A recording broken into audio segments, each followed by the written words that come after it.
Over the last several years, I've worked with many leaders, advising them on a variety of topics. Often, leaders are trying to convince others. Sometimes this happens in the context of political work or helping to lead a social movement. But I've often been struck that while these folks say they're trying to influence others, they often spend most of their time talking and not much listening. There's a standard belief, which is it's really important in any communications work to know your audience. And I found it helpful to get crisper about this and have developed a framework to help me think through what might it look like to try and influence others and how should we approach them.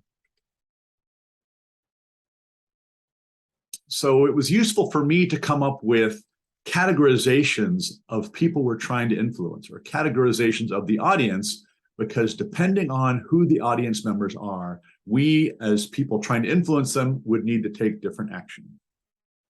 So first, there are the folks I call the fives, the allies. So these are people who already agree with us. With individuals in this group, our focus is actually on action rather than persuasion. So we don't need to convince these people. We need to mobilize them and guide them for what to do.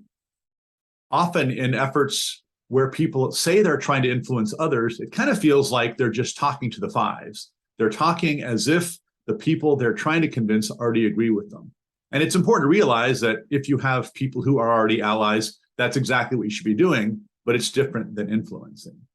On the other end of the spectrum, we have the ones. So these are opponents. They don't agree with us and they're not going to. And so again, our focus here is not persuasion, but action.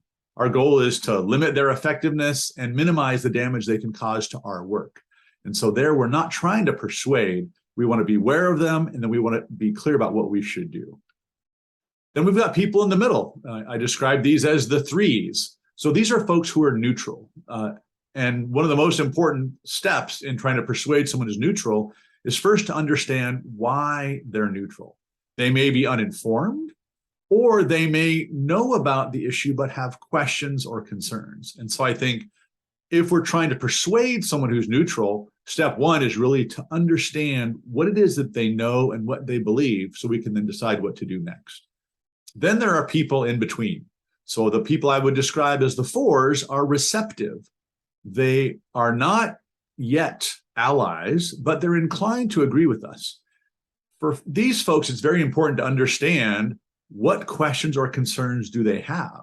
Why is it that they're not fives? And what steps might we be able to take to convince them? Conversely, we have folks I would describe as the twos, or the folks who are skeptical. And so these are folks who are not yet opponents, but they're inclined to disagree with us.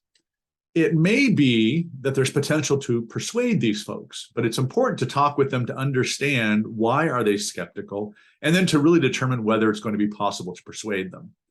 It may be that, in fact, we should not spend much time with the twos and should focus mostly on the threes and fours as we're trying to persuade, but it's also important to realize that twos are not opponents at this point, and it may be worth trying to prevent them from becoming opponents. And so this kind of framework, I think, can be helpful as we think about the task of persuasion.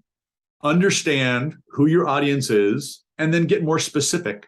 Where are they in their beliefs? Are they fives and their allies, in which case we've got to guide them? Are they ones and their opponents, and we're not going to convince them anyway, and we need to try and limit their effectiveness? Or are they in between? And if they're in between, why? And what might we do to help lead them to agree with us? Because sometimes the most important step in persuasion is listening.